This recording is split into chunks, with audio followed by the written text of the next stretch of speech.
number one mistake that home buyers make when purchasing a home. I feel like a lot of the times, and maybe it is a little bit more on the first-time home buyer side, is people not fully looking into the future and seeing how their housing decision is going to maybe change over time and not buying a house for the future. For instance, are you planning on having children? Do you already have children and you plan on having more?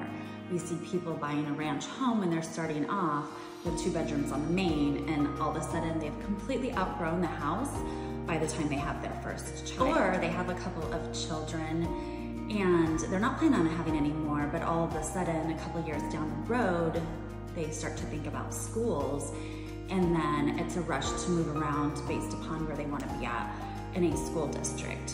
Or we also see people that live in a certain part of town, that's where they want to be, but then they find a house that they fall in love with and move way on the other side of town. And after they close, it becomes a realization that it's not really convenient. You can't really buy a house just for the house. There has to be a lot of considerations that you look into as to why this is the right house for you and your family. Those are just amongst a few, but I do think it's super important for people to really consider what the next 5 to 7 years look like so that you're not having to turn around and find a new house in 2 to 3 years.